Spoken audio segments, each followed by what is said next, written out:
Now I'm going to show you how to put in the ribbon. Now, as you can see, the wreath has got all the mesh on there. So, and you can tell here are all the different patterns that I have. I recommend mixing it up. So putting a red with a blue, using maybe a solid with one of the busier patterns. Just have fun with it. Do not stress out about it. Again, this is where my OCD kind of got the better of me and was trying to make it all match, and it doesn't, and it's not going to, and it shouldn't. It makes it very appealing when it's all different patterns and colors popping out from the mesh. So it is a busy wreath. It's meant to, but it really turns out really cool in the end. So you've got actually 11 different ribbon types. You should have 11 different ones, and all of them have 4 except for 1. So in this case, there's only 2 of these.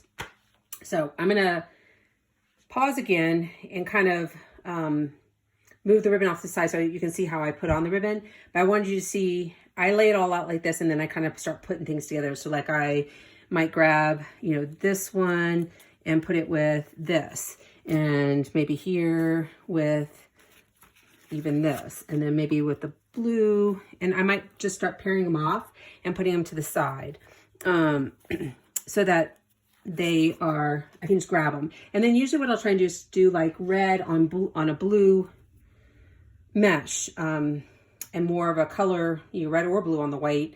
But that's kind of how I go about doing it. So I'm going to pause here, match up, put the ribbon off to the side, and be able to pull and show you how to put them on the wreath. So when you're putting on the ribbon, you really you can work in any order. You can work from the inside to the outside, vice versa. But you just grab colored ribbons and go. So I went ahead and prepared everything up. So I mean, you can certainly do blue on the blue. I often will mix things up and do the opposite colors on. So what I do is I twist a couple times, and then I tuck the pipe cleaners down and around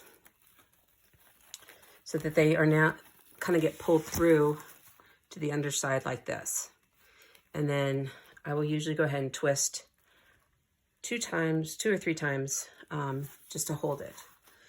Now, again, when we're done, we're going to come back and kind of finesse the wreath.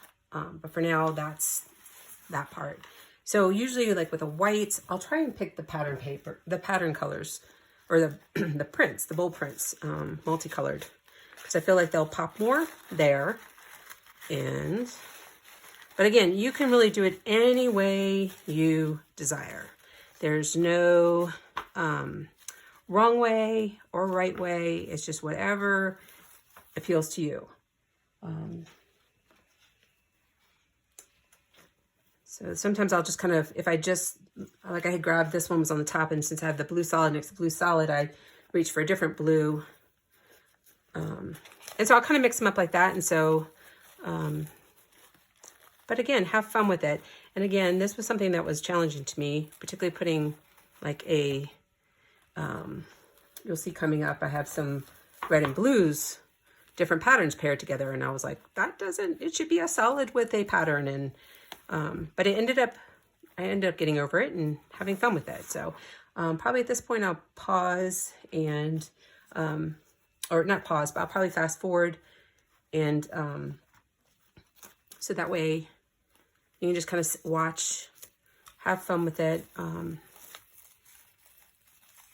I will show you, I'll come back at the end just to how to finish it off.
before I really finesse like my ribbon and moving the mesh around, I'm going to place my stars. So I do a blue one there, maybe a red here, and a white here. And the way I'm going to do that is I'm going to use the 2 pieces of monofilament or fishing twine line and kind of bring them down this other way. See if I can. So kind of want to feed them down and through and tie behind. So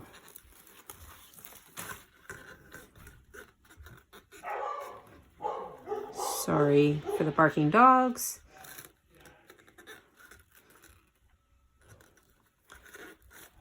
Now fishing line will tend to slip a little bit. So usually what I'll do is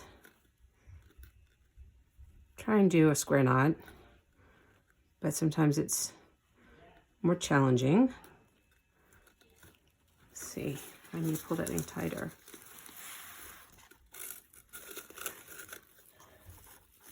Looks like I need to pull the outside one, this one.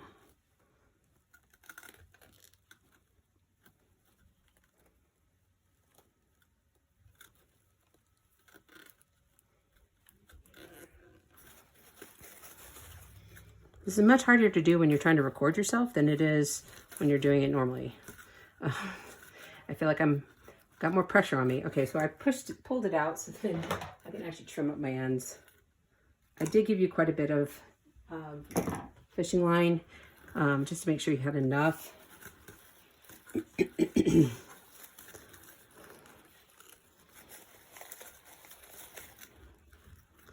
And the other way I sometimes will do it is I'll loop it through the,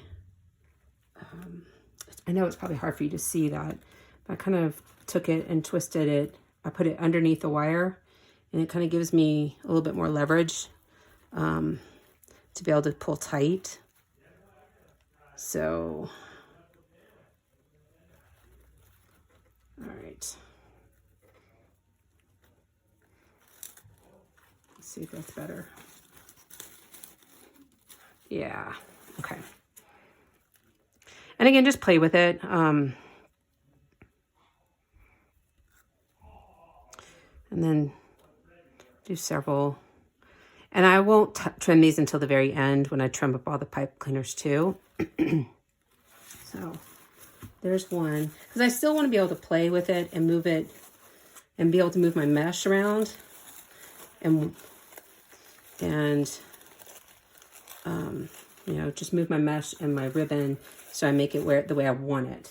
And you don't want to pull them so tight that mashes down too much. And again, there is play, so you can, there. Like I said, I at the end, I always go back and I rework the wreath.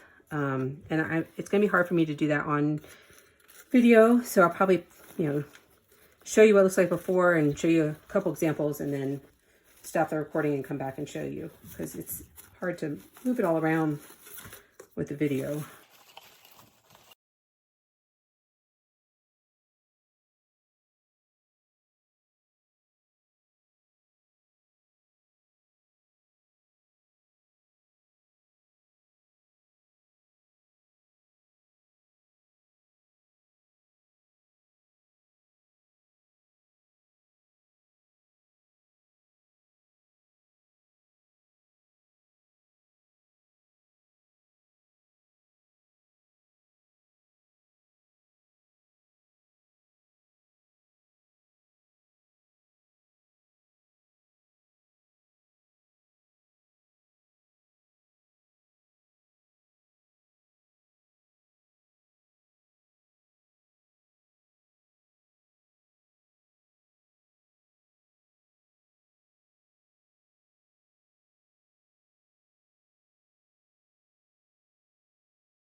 So now I've got my 3 stars on.